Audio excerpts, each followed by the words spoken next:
الحمد لله رب العالمين والعاقبة للمتقين والصلاة والسلام على سيد الأنبياء والمرسلين خاتم النبيين محمد وعلى آله وأصحابه وذرياته وأهل بيته أجمعين وسلم تسليما كثيرا كثيرا إلى يوم الدين. أما بعد، أعوذ بالله من الشيطان الرجيم. بسم الله الرحمن الرحيم. في بيوت أذن الله أن ترفع. میرے دینی اور ایمانی بھائیوں، بزرگوں، دوستوں، اس وقت مدینہ مسجد کی تجدیدی افتتاح کے موقع پر ہم لوگ یہاں جمع ہیں. مسجد کی جس طرح سے تزئین کی گئی اور اس میں توسیع بھی کی گئی اوپری حصے میں، یہ اس بات کی دلیل ہے کہ مسجد میں نمازیوں کی تعداد بھی بڑھ رہی ہے اور یہاں کی جو نمازی ہیں مسجد سے ان کا تعلق بھی بڑھتا چلا جا رہا ہے. اور نمازیوں کا بڑھنا اور مسجد سے تعلق کا بڑھنا، یہ دونوں ایمان کی نشانیوں میں سے ہیں. اللہ کے رسول صلی اللہ علیہ وسلم جب مدینے تشریف لائے تو سب سے پہلے مسجد بنانے کی فکر کی. اپنے لیے مکان تعمیر کرنے سے پہلے اللہ کا گھر اس علاقے میں تعمیر ہو، اس کے لیے آپ نے کوشش کی اور پہلے اس کو تعمیر کیا، بعد میں پھر اپنی ازواج مطہرات کے لیے حجرے وغیرہ تعمیر کرنے کی طرف توجہ دی. تو اس سے معلوم ہوتا ہے کہ مسجد کا درجہ سب سے بڑا ہوا. اور کیوں نہ ہو کہ مسجد کا تعلق سیدھے اللہ سے ہے. مسجد اللہ کا گھر ہے. جس علاقے میں مسجد ہوگی اللہ سے روحانی رشتہ وہاں پر جڑتا چلا جائے گا. اللہ کی رحمت وہاں پر برستی چلی جائے گی.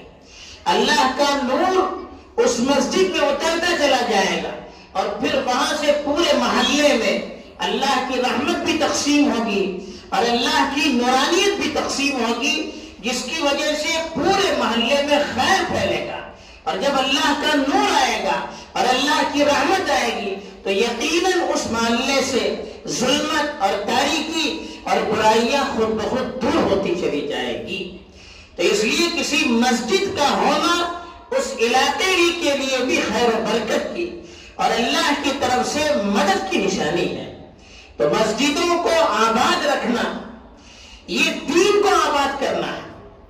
نماز کو قائم کرنا پورے دین کو قائم کرنا ہے. حدیث میں خود فرمایا من اقامہا فقد اقام الدین. جس نے نماز کو قائم کیا اس نے پورے دین کو قائم کیا. تو مسجدیں نماز کو قائم کرنے کی جگہ ہے، بلکہ مسجدیں پورے دینی نظام کو قائم کرنے کی جگہ ہے. اللہ کے رسول صلی اللہ علیہ وسلم کے زمانے میں جو مسجد تھی مسجد نبوی، وہ صرف مسجد نہیں تھی بلکہ مسلمانوں کا پورا دینی اور اسلامی نظام مسجد سے رواج پاتا تھا. نماز بھی مسجد میں ہوتی تھی، تعلیم اور درس و تدریس کا سلسلہ یہ بھی مسجد سے چلا تھا. اللہ کے رسول صلی اللہ علیہ وسلم کے جو اہم مشورے ہوتے تھے وہ بھی مسجد میں ہوتے تھے. اللہ کے رسول کوئی فیصلہ صادر کرتے وہ بھی مسجد سے کرتے تھے. اللہ کے رسول صلی اللہ علیہ وسلم جب مسلمانوں کے مسائل کو بیان کرنا ہوتا مسجد کے ممبر سے اس کو بیان کرتے تھے. جب مسلمانوں کو تعاون کی ضرورت ہوتی، چندے کی ضرورت ہوتی، اس کا اعلان اور اس کو جمع کرنا، اس کو بھی مسجد کے ذریعے سے کام ہوتا تھا. یہ ساری چیزیں بلکہ غیروں کی جو وفود آتے تھے ان کا بھی استقبال اللہ کے رسول صلی اللہ علیہ وسلم مسجد میں کیا کرتے تھے. یہ ساری چیزیں مسجد میں ہوتی تھی. تو مسجد کا مقام بہت بڑا ہے اور مسجد کے اعمال بھی بہت بڑے ہیں. نماز کے ساتھ ساتھ ان ساری چیزوں کو بھی مسجد میں زندہ کرنا چاہیے. جب یہ ساری چیزیں مسجد میں زندہ ہوگی تو پھر عوام کا دین سے تعلق جڑتا چلا جائے گا. ورنہ عام طور پر دیکھا جاتا ہے عوام کا دین سے رشتہ ٹوٹتا کیوں ہے؟ ان کو ماحول نہیں میں چلے جاتے ہیں، بڑے ہیں، کاروبار اپنا سنبھالتے ہیں، عورتیں ہیں اپنے گھر میں رہتی ہیں. اب دینی ماحول کہاں سے ملے گا؟ جب محلے کے اندر دینی نظام قائم ہوگا تو مسجد میں ہوگا. مسجد میں بچے بھی آتے ہیں، مسجد میں جوان بھی آتے ہیں، مسجد میں بوڑھے بھی آتے ہیں. اب سب کے لیے یہاں دینی اسلامی نظام کا اگر دستور یہاں پر ہوگا اور اس کے لیے انتظام کیا جائے گا تو پھر مسجد سے لوگوں کے جڑنے کا سلسلہ بھی بڑھ جائے گا اور پھر اسلام سے ان کا رشتہ بھی مضبوط ہوتا چلا جائے گا. آج اس کی بھی ضرورت ہے کہ مسجدوں میں خاص طور پر تعلیمی نظام کو زندہ کیا جائے. حدیث کے دروس، فقہ کے دروس اور تفسیر کے دروس کم از کم مسجدوں میں عوام کے لیے بھی شروع کیے جائیں. یہ اس وقت کی سب سے بڑی ضرورت ہے.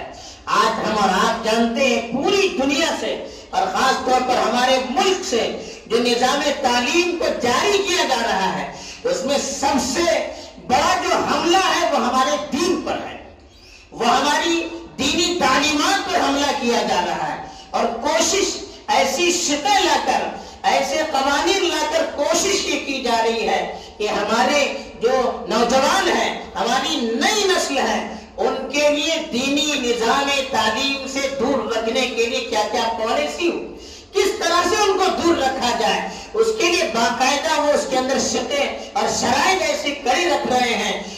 ڈر لگتا ہے کہ آئندہ کچھ سالوں کے اندر اسکولوں میں اور مدارس میں دینی تعلیم پر وہ پابندی کا اعلان نہ کر دے. اللہ نہ کرے، ہوگا نہیں انشاءاللہ. ڈرنا نہیں چاہیے، اللہ سے دعائیں مانگتی رہنی چاہیے اور اپنے تئی دین اسلام کی ترویج کے لیے ہمیں کوشش کرنی چاہیے.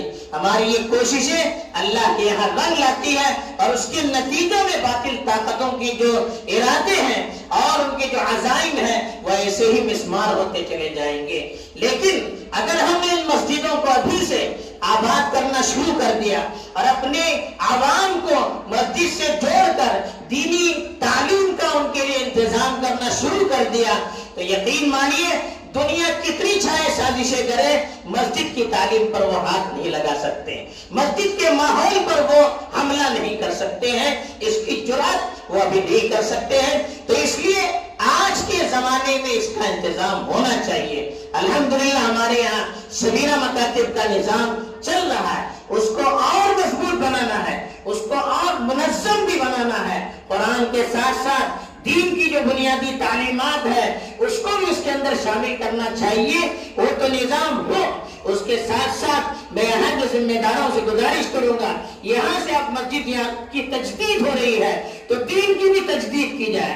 دین کی تجدید کا مطلب یہی ہے کہ دین کے جو اعمال اللہ کے رسول صلی اللہ علیہ وسلم کے زمانے میں رواج پذیر تھے وہ اعمال جو اب بند ہو چکے ہیں ان کو دوبارہ زندہ کیا جائے. یہ تجدید ہے. دین کی تجدید کا مطلب یہ ہے کہ جو اعمال اللہ کے رسول صلی اللہ علیہ وسلم نے دنیا میں جاری کروائے تھے اگر کسی وجہ سے ہماری غفلت سے وہ اعمال بند ہو چکے ہیں، ان پر عمل کا سلسلہ رک گیا ہے، دوبارہ اس کو جاری کرنا یہ دین کی تجدید ہے. اس مسجد میں ظاہری جو تجدید ہوئی ہے ایمانی بھی تجدید ہو اور مسجد کے اعمال کی بھی تجدید ہوگی. نام مسجد مدینہ ہے تو مدینے سے جیسے ہوائیں چلی مدینہ مسجد سے بھی انشاءاللہ پورے ہندوستان میں ہوائیں چلے گی دینی نظام کی.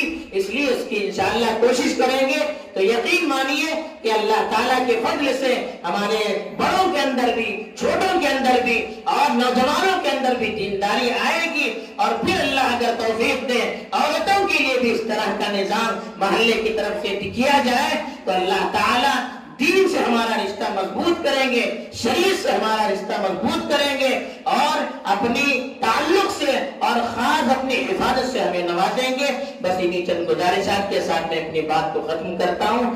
اللہ تعالیٰ مجھے بھی مسجد سے جڑ کر رہنے کی توفیق دے، آپ کو بھی توفیق دے. آمین. وآخر دعوانا الحمدللہ.